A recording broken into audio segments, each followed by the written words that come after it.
Welcome to the A-List. Today we're joined by a strategy leader, Jordan Schwartz.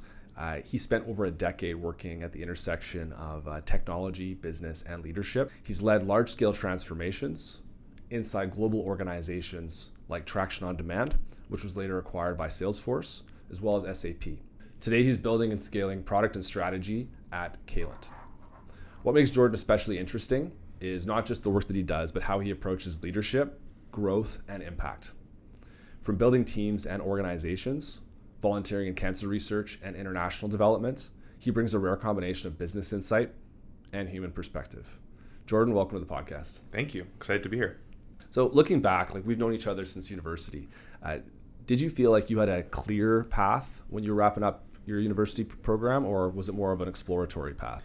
Definitely exploratory. I would say even going back to what I used to make my decision of what program to go into in university. I mean, I ultimately chose business because I felt like it was going to give me the most optionality as I went through my career and starting out in university.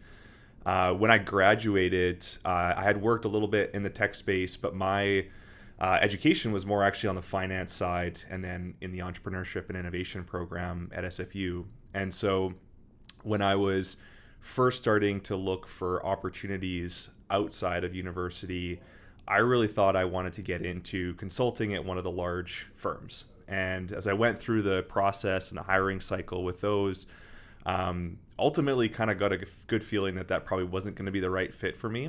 And ended up connecting with a few folks at Traction on Demand, which was at the time, very small but fast-growing services company based here in Burnaby. And the more times that I talked to people at that organization, just the better feeling I got for the culture, the fit, the opportunities that they were going to provide to me in my career as I was growing. And that's ultimately what made it a pretty easy decision for me in terms of where to get started. And I don't think that I've ever really had a long-term view on career planning. It's always been more instinctual, trust my gut, make decisions based on what I feel makes the most sense in the moment. And I don't think leaving university was any different than that.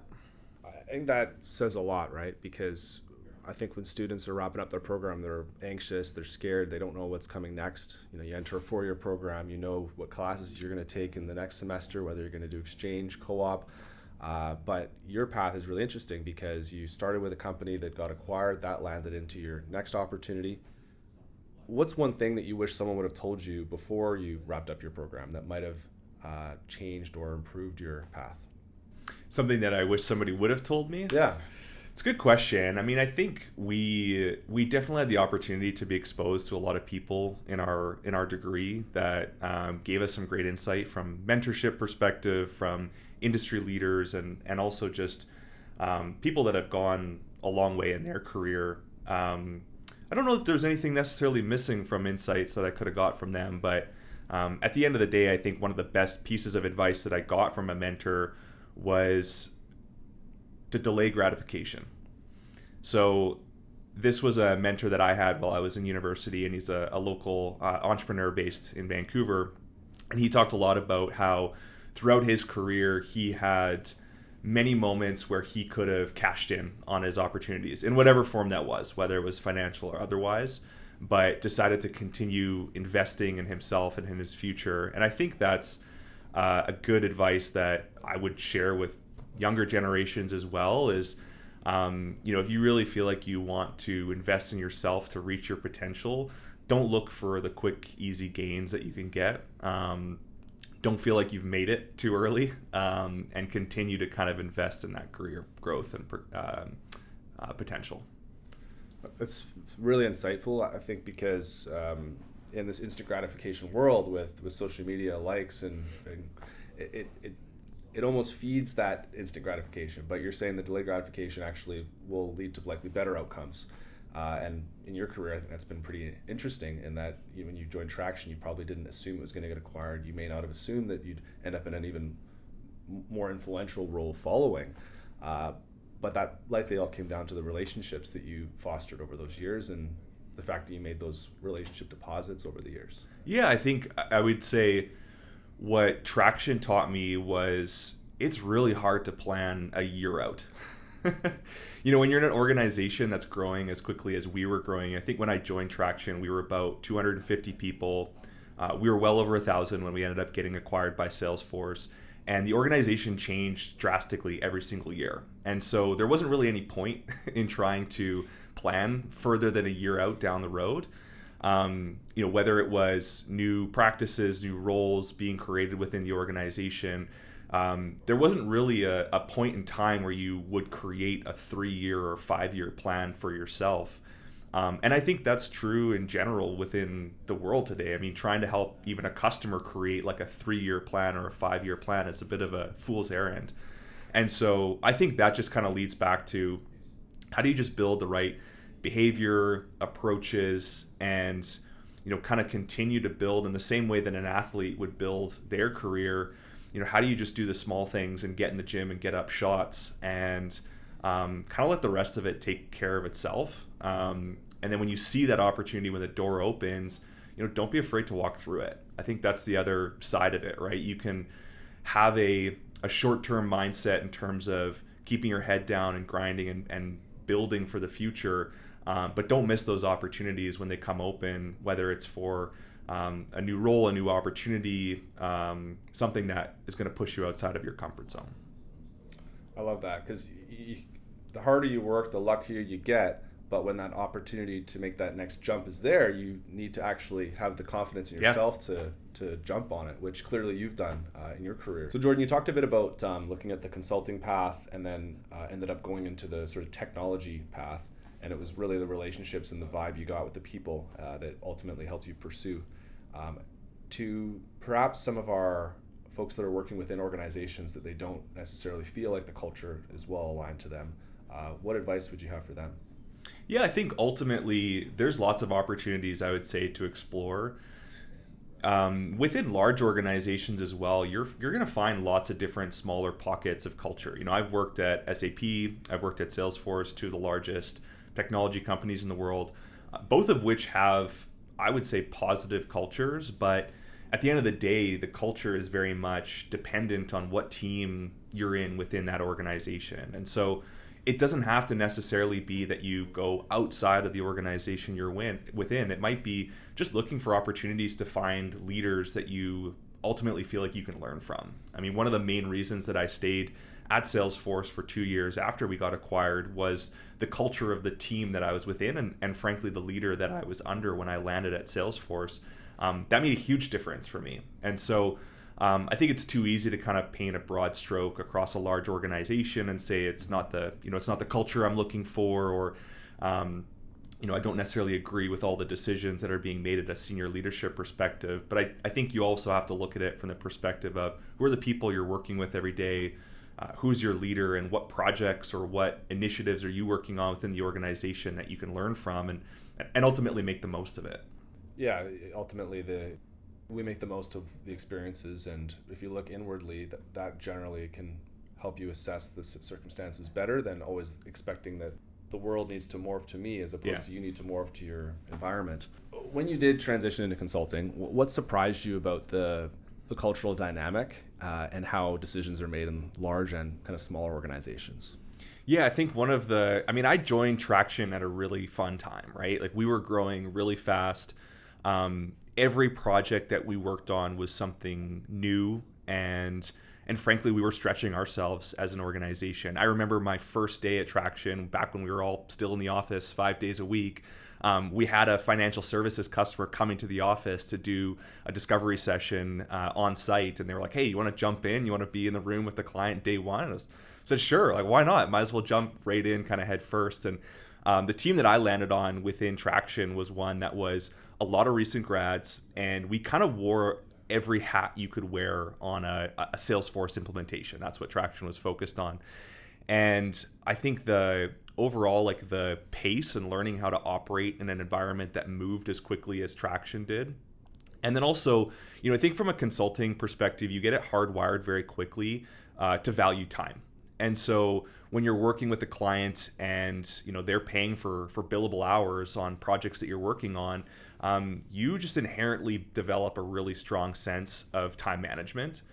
And I think that was probably one of the biggest learnings that I had early on at Traction, was just how do you make sure that you're making the most of every hour that you have on the job? And that's everything from the habits that you're building within the office, outside of the office, and how do you make sure that when you're showing up every single day, you're ready to put that kind of full day of work in.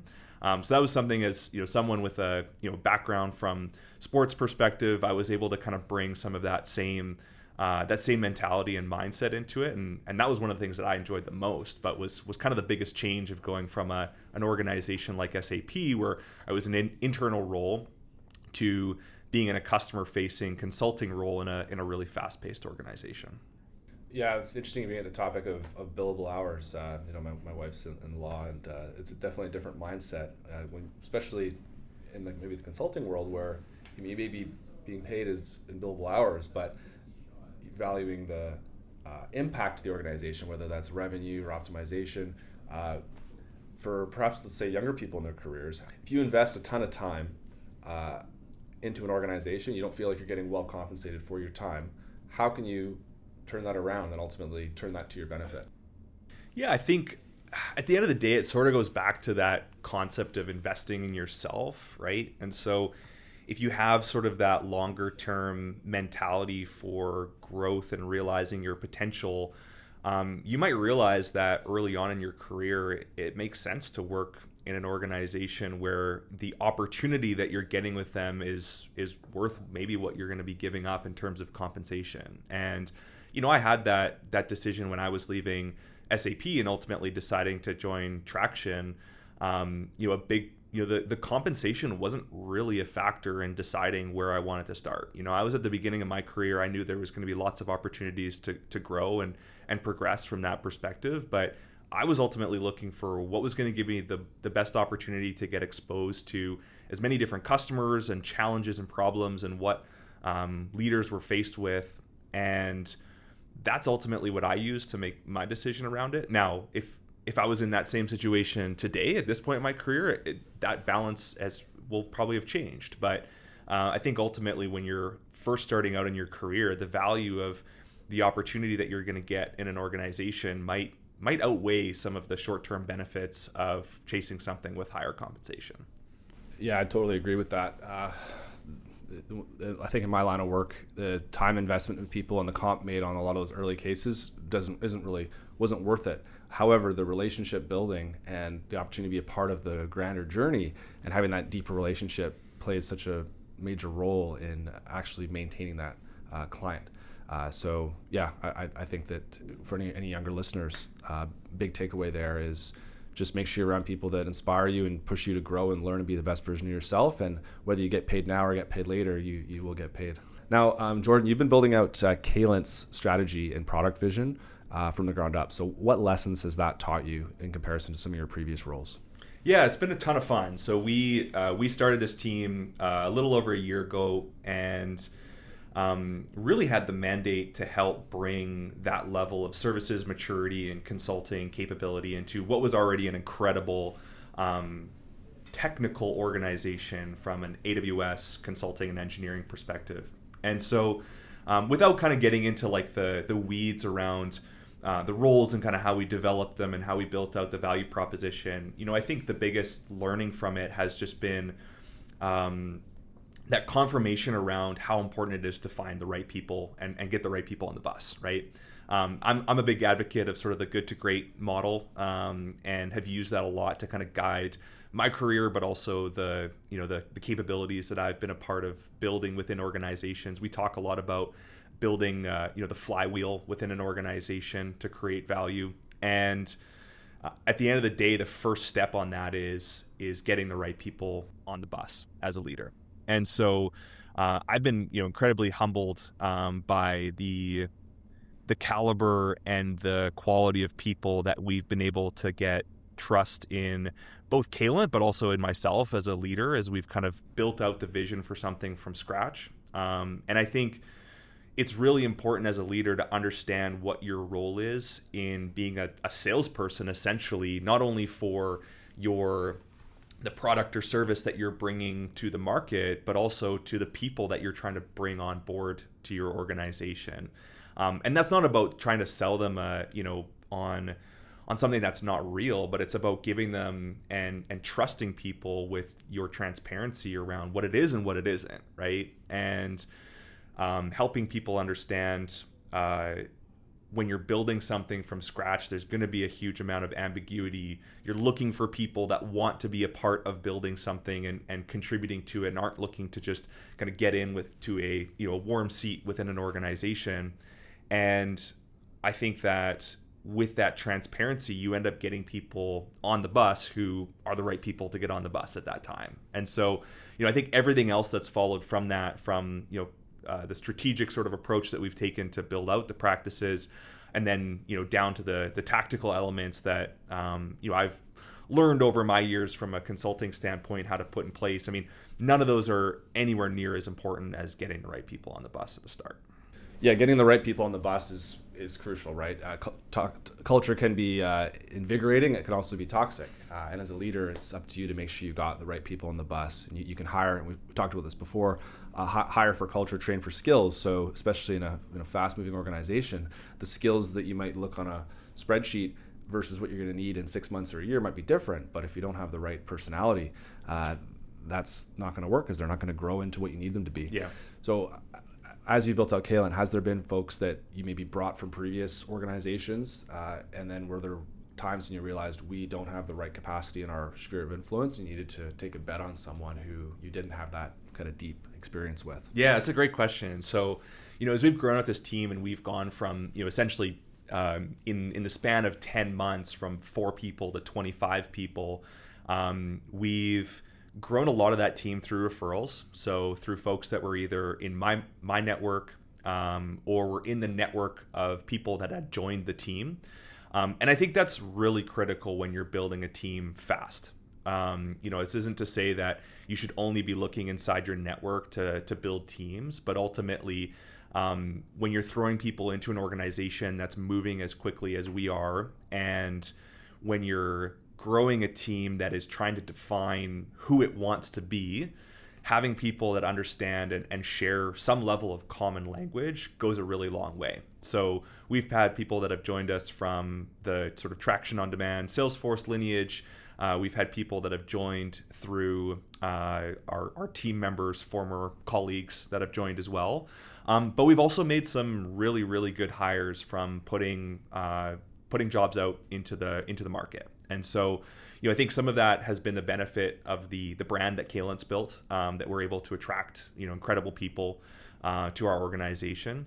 But you also, to your point, you have to be, willing to recognize when you don't have the skill set that you're looking for within your network, and you have to make that sort of bet on somebody who's coming from outside. And so, I think we've been equally as successful with bringing some people in from outside of our networks, but you do have a level of vetting and interview process to make sure that I wouldn't even say that they're a culture fit, but it's ultimately that they add to the culture, right? I think if you're constantly looking for culture fit, then you end up with a lot of people that look and kind of think the same. But if you're thinking about people, if you're looking for people that are going to add positively to your culture and add positively to the capabilities of your team, that's how you end up with a diverse and ultimately more powerful team. Love that. And when you're hiring outside of folks you have trust within the organization, did you tend to use a recruiter, or just sort of did you source out? I'm curious how a company at your scale finds the right people. Yeah, I mean, ultimately we have our talent sourcers, we have recruiters that will help us, and just the nature, I'd say, of the job market today, and the brand that Caylent's built in the market. I mean, we can't really post a role without getting close to 1,000 applicants in the first 48 hours. So just to give you kind of a sense of the scale that we typically sift through. But at the end of the day, I think it's just about making sure that you have the right expectations and the right standards in terms of what you're looking for. And I think that goes both ways with the candidate as well, right? I mean, setting the right expectations for the candidate. I have the pleasure of being able to connect with people from incredible experiences who have grown and built businesses far bigger even than Caylent is today. but ultimately just may not be the right fit for themselves or for us to bring into the organization. But when you're able to have kind of open and transparent conversations, you end up giving those people a good experience regardless of whether or not they ultimately end up getting hired. Yeah, it's an interesting point, because in business, oftentimes people can take their previous experiences, and that also can have them take ego. So how do you, I guess, check or manage ego when you're bringing people on the team, especially in an environment where perhaps someone may be older than you and now you're leading them? Yeah, I mean, it's a good question. I've only maybe had less than half a dozen direct reports to me that have been younger than me in my career, so I think I've gotten comfortable with that. I'd say, like, from an ego perspective, at the end of the day, you're looking for people that want to be a part of building the team, right? And so I think when you build a culture around team first, customer centric, so that we're ultimately there to build and deliver value to our customers. And when you set that expectation kind of from the start, you ultimately end up kind of creating a filter on folks that you want to bring into that culture and into that team. But at the end of the day, I think there is an element of confidence that you need in an organization that's doing consulting for other businesses at a large scale. And so you can't look at it purely from the perspective of, oh, this person's confident in themselves, they have an ego, and I don't want them on the team. At the end of the day, like, you need people that are going to build trust with your customers. And a lot of our kind of customers in this space, they're C-suite executives, and they're looking for people that have a level of authoritative voice around a topic in an area. So being able to kind of like differentiate between somebody who has an ego and is looking to progress their own interests and their own career, and balancing that with people that want to be a part of growing the team and growing the business and ultimately making customers successful. But it is a fine balance, and that's part of why we have lots of conversations with our candidates throughout the process. And ultimately, a lot of it is about expectation setting once they start as well. So how do you balance strategy with execution when everything is moving so fast and adjusting on a regular basis and expectations are high with customers, with employees? Yeah, I mean, I think the ability to shift gears is a skill set, and I think that goes back a little bit to experience working in consulting and working in those roles and being able to context switch effectively, right? So going from working on one customer to another to working on a large, hairy strategic problem for the business to working on a tactical operational task. And how do you manage your time? How do you chunk out your hours within a day to be able to tackle those things?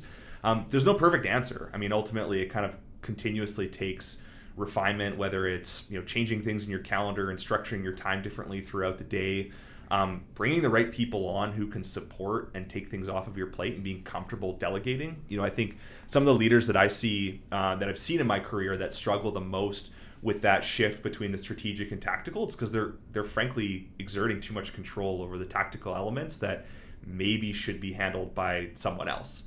And I do think there's a lot to be said about a leader that understands the nitty-gritty details, and the best leaders that I've worked for can go from the 30,000 foot level to the 1,000 foot level and operate when they need to. But if you're constantly making that shift throughout the day from a highly strategic to a highly tactical, you're ultimately going to burn yourself out, and you're going to exhaust a lot of the people on your team as well if you're constantly making that switch. Yeah, no one likes a micromanager. So if you've done a good job of training your people, then hopefully you can trust them to make some of those more tactical decisions so you can stay focused on strategy. Now, you've worked with a number of different direct reports. You've had different leaders. You have some mentors that you referenced earlier in the talk. Now, if we were to ask someone who's been on your team how they describe you as a leader, what do you think they would say? It's a good question. What I would hope they would say is that I do think I give a lot of space for autonomy. At the end of the day, like the team that I've built, the teams that I've built in the past have been fairly senior in terms of, like, they come with a lot of experience, they come with a lot of expertise, and I kind of like to say like everybody on my team is a better expert in an area than I am, right? So everybody on my team has an area of expertise that I don't have. And I really see myself as a facilitator and a connector within the organization. I'm there to help my team navigate the organization. I'm here to support and jump in when I need to. But ultimately, I'm not there on a day-to-day basis telling them how to do their job. And so, I think that goes a long way, especially as you have high performers in your team, of how do you unblock them, connect them with opportunities, and support them in navigating maybe some of the complexities of the organization or of the challenges you're working on with the customer. But ultimately, when things are going well, like, get out of their way and let them do their work, right? And I think that's kind of like the culture that I've tried to instill within the team, and also being somebody that's willing to ultimately hand over some ownership and control of things to people within the team as well. I think we see in general within the industry a flattening of organizations. We know that management levels are being eliminated in organizations across a variety of different industries. And I think what's going to happen is the leaders who are successful in this new wave, where you have larger teams and you have more flat hierarchical organizations, are going to be the ones that are willing to hand over elements of leadership to people on their team. Yeah, that's interesting. There has been a lot of white-collar attrition in the last few years with AI making some organizations more efficient. Now, I know your team is remote. How do you balance the culture of talent development, maintaining close relationships, with the fact that we've got all these digital tools that are making our lives easier in some ways? Yeah, I mean, I won't lie and say it's not challenging. I started my career in in-person roles at both SAP and Traction on Demand. And it's a different culture. And I think recognizing that it's a different culture when you're remote, I'd actually say that being 100% remote is easier than being hybrid. I think when you have half of the team in person and half of the team trying to be remote and be a part of that same culture, it's actually more challenging than having an entirely remote culture. Yeah. We do a lot of things to invest to bring people together at certain points throughout the year in person. And so I think those moments go a long way to building that cohesion. And one of my proudest moments as a leader was back in October. We had our entire team together, and I had multiple members of that team come up to me afterwards and talk about just how easy it was to get along with everybody else on the team, and that they were honestly surprised that it wasn't harder. And I think that speaks to just that culture, cohesion across the team that we've been able to build with bringing the right people on. But then also, investing the time as you need to remotely to try to build connections both as a team and across individuals within it. And so when we all got together as a team and it clicked and it wasn't awkward and it wasn't weird, like, that went a long way to giving me confidence that we had built the right group of people. How often are you doing those face-to-face events with your team? So our organization does monthly town halls regionally within sort of local markets where we'll bring people together. But then with my team, we've done them basically twice a year. Yeah. Well, that's really interesting. And then, of course, there's conferences where you're attending and various team members are getting together, more client-facing in that scenario. So, Jordan, what's that leadership lesson that you had to learn the hard way?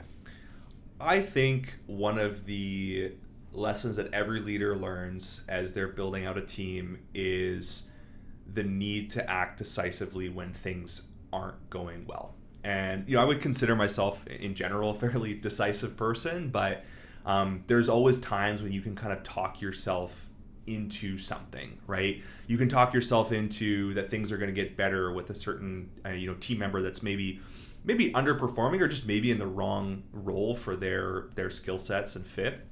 And you want it to work, right? It's a little bit of that, bias towards you made that decision, you thought it was the right decision, and you want to see it through. And when you're in a fast-paced organization, a week or 2 weeks can make a really significant difference, either on a project or with just even how somebody's operating within the organization. And so, I think if anything, it's actually going back to trusting your instincts around if you feel like you do need to make a change. And I'm not talking about removing somebody from the organization. It might just be reassigning or reallocating somebody to different work that they're a better fit for.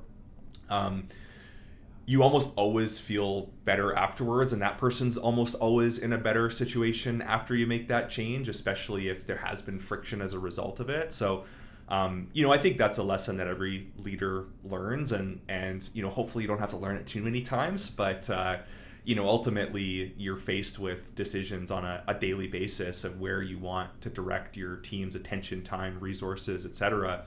And being willing to cut bait on things that's not working, rather than kind of seeing it through. I'd say that's the biggest lesson. Yeah, I think we all have to learn that one way or another, that we want to be flexible with the decisions we've made when the information changes, right? Yeah. So you can be confident in your perspective, but when you get new information, you need to be willing to adjust. Sounds a little bit like investing. Yeah, we've made some positive and not so positive moves on that front, for sure. So, Jordan, you're working with many high performers in technology. When you walk into a new room of executives, how do you quickly build trust? Yeah, I think at the end of the day, it's about knowing your areas of expertise and knowing where to lean on others where it's not your area of expertise. I'm definitely blessed in Caylent to be surrounded by some incredible technologists. And that is not my background. I come from a business background. I would say I'm effective translator between business and technology. I understand how to frame business problems to be solved by technology. But ultimately, I'm not a technologist. And so when I'm engaging with whether it's a customer or leader or even internally, I think one of the areas that one of the fastest ways to build trust with new stakeholders is to focus on where you feel you actually have genuine expertise. And I think those things come across, and good leaders can see through it when you aren't being genuine about your areas of expertise.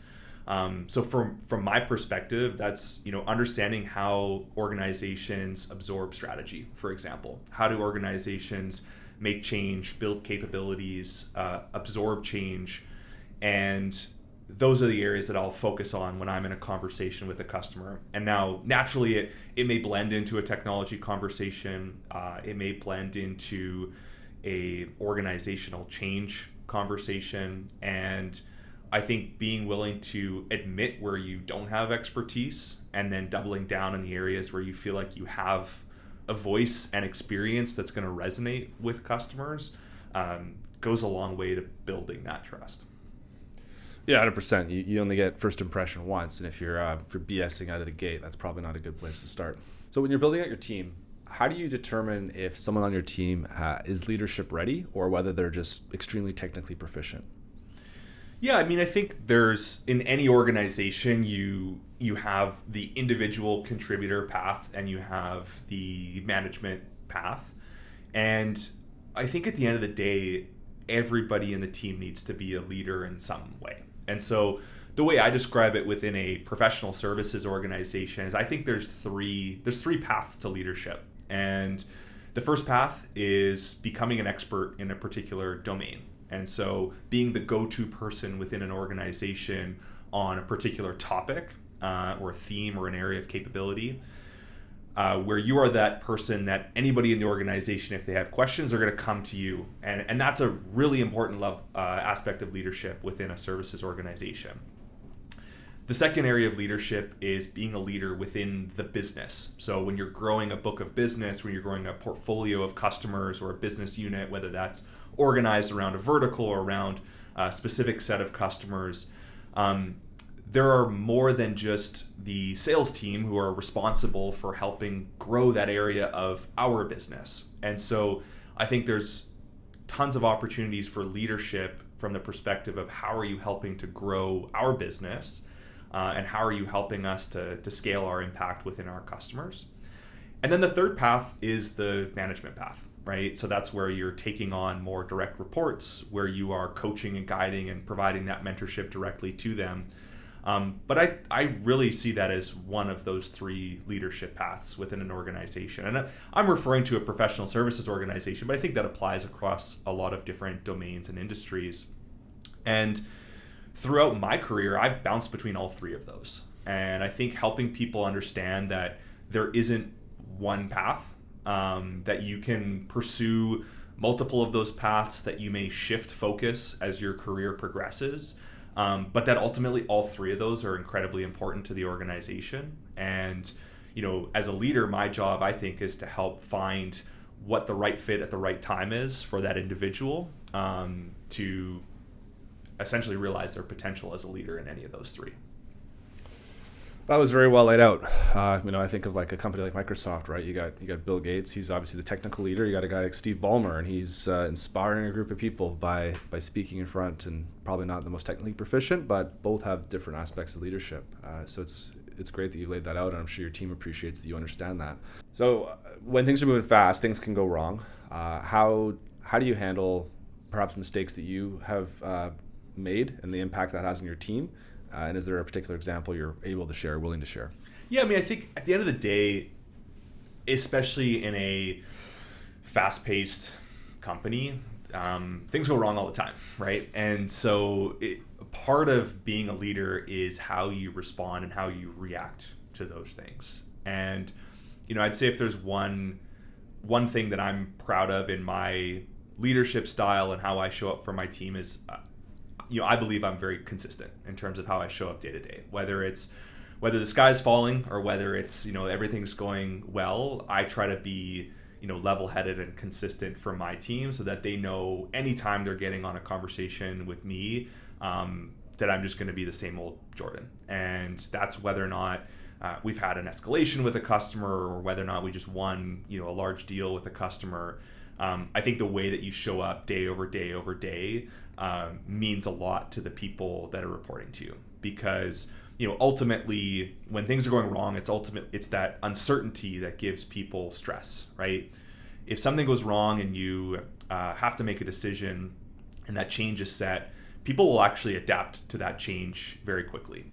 But it's the uncertainty of not knowing when the other shoe is going to drop, of not knowing how your leader is going to perceive something going bad within your domain.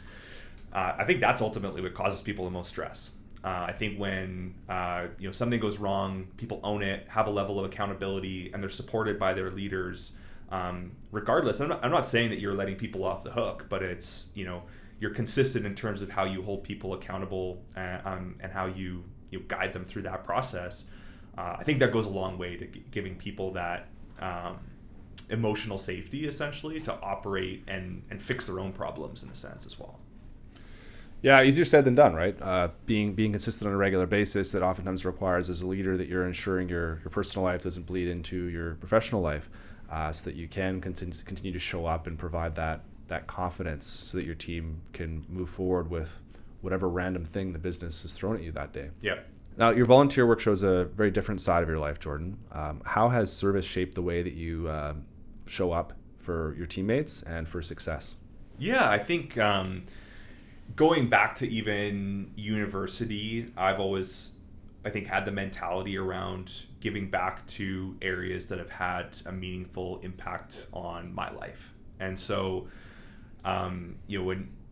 when I think about how I want to invest my time and energy outside of work, I try to prioritize the areas that I feel like I've received the most benefit from myself and try to find a way to pay that forward to the next wave of people that are going to be impacted. So whether that's in the past being involved through coaching students at university, to more recently working with an organization, Live Different, that's ultimately about youth empowerment.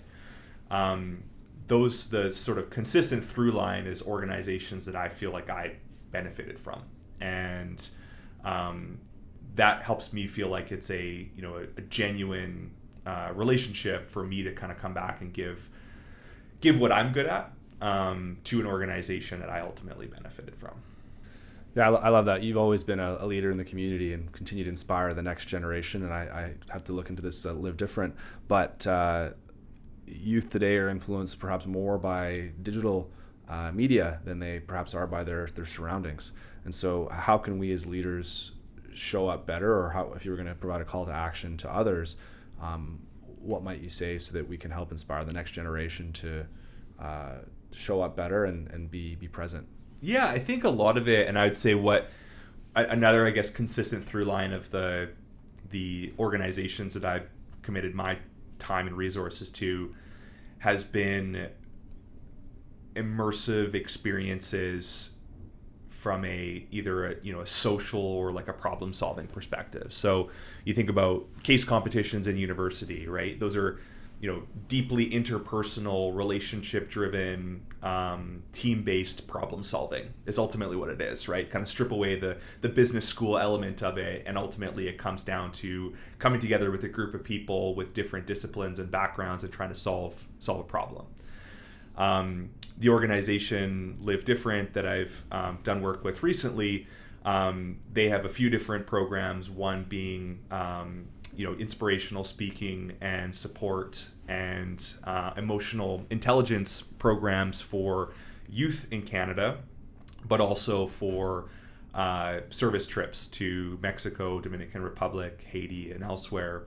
And similarly, those are very intensive, immersive experiences where you're working with a group of people to solve a problem, which might be building a house or building a school. And I think those types of experiences are just at the complete opposite end of the spectrum from an experience on digital media. And, I grew up playing sports. I think that part of my desire to get into things like case competitions at university stemmed from trying to scratch that itch of being a part of a team in something deeply immersive like that. And I think it's just, how do we continue to provide those opportunities for not just young people, but for everybody to connect with a community of like-minded people in a way that is constructive and is aimed at a sort of a higher purpose than just themselves. That's incredible, Jordan, and I think inspirational for all of us. I'm still trying to figure out which volunteer organizations I want to be involved with longer term. We've both been involved in a few, sometimes at the same time.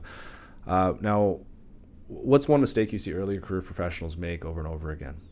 I think people get a little bit hung up on resume and brand of organizations on their resume. Now, I want to be cautious about this because I think people make decisions to join organizations for lots of different reasons, and I think some are better than others in terms of why you're making that decision. And I'll speak to myself personally because I think it's probably easier to provide my own example than trying to call out the mistakes of others. But when I was first graduating university, I was very focused on I wanted to get a job at a big consulting firm, and one with a name brand. And ultimately I talked about going through that process and that recruiting process and kind of realizing that it maybe wasn't the right fit for me, and frankly them realizing that I probably wasn't the right fit for them, right? And I was ultimately I maybe was saved from myself on that decision. I then also got interested in pursuing an MBA, and whenever I would travel for work, I would go and I would explore and do tours of different name brand universities. And I think the more I challenged myself of asking the question of why I wanted to do it, it was less about what education I wanted to get and more about wanting to be able to say that I went to this school for an MBA. And it's kind of like when you dig into it and you kind of understand the motivation underlying it, it just started to get really hollow. And it was not, ultimately, again, sort of maybe saved myself from making a poor decision in that space. So I think at the end of the day, it's about being able to kind of dig a little bit deeper mentally to understand the motivation behind the decisions and the things that you think are important, and ultimately try to get to the root of the experience and the opportunity that you want to pursue, and then being open to more opportunities outside of the name that's going to look great on your resume or sound great when you're talking to your friends about it. Yeah, I love that because I think during our cohort, it was investment banking, consulting. Those are like the cool places to be. And if you're not doing that, you're just not cool. And I went through a similar journey of like, what do I want to do? I don't really know, but I knew I liked people. I want to spend time with people. I want to help people get ahead. And this is the industry I ended up in. So I think that's really solid advice for people early career or even mid-career. Yeah. If you don't feel like your why is being addressed, or if you're not excited to wake up and do what you're doing, then you probably should be switching gears. We only get one life. Yeah. When I first started at Traction, for example, I mean, nobody at SFU even knew what Traction was, even though our office was like, 2 kilometers down the road at the bottom of the mountain. And honestly, I kind of loved that. Like I feel like the mentality I've had is trying to pick the sort of scrappy upstart organization, and I think that'll probably guide me in future decisions as well. Yeah, well, I've been fortunate to have the relationship with you over the years, Jordan, and we're scrapping through this together. But we'll see where things end up. Now, when we look ahead, what's next for you? Well, aside from starting a family, which is probably like the important one that I should mention. No, I think I wasn't sure that was public, but now, yeah, it will be by January. Don't worry. I don't know. I mean, I think it goes back to like what I said earlier. Like, I don't really know that I've ever made a plan further than a year at a time. And so my focus right now is just on trying to build the best team inside the best organization that we possibly can, and kind of frankly let the rest of it, take care of itself. I think I know I'm in the right place in terms of the type of organization, type of work, and really it's just about trying to find opportunities to try to realize my potential as much as possible. Yeah, well, you're certainly inspiring that next generation, Jordan. So thank you very much for sharing your time today. Thank you for being a solid friend and supporter over the years. And if anyone would like to get in touch with you, what's the best way for them to do so? Probably over LinkedIn, but don't expect a timely response. I probably fall on the end of the spectrum of being a little too off the social medias. You know what? I'm probably on the other end, so I hope one day to be as active at conferences as you are to disengage like that. Yeah, reach out to Brandon, and then he can put you in touch with me. Sounds good. All right, well, Jordan, thank you so much. Any final words for our listeners? No, this is great, man. Thanks for having me. Hey, everyone. Thanks for listening to The A-List. If you like this episode, please share it with someone who might benefit or find it helpful. Also, please take a moment to rate or review the podcast so we can keep sharing meaningful conversations just like this one.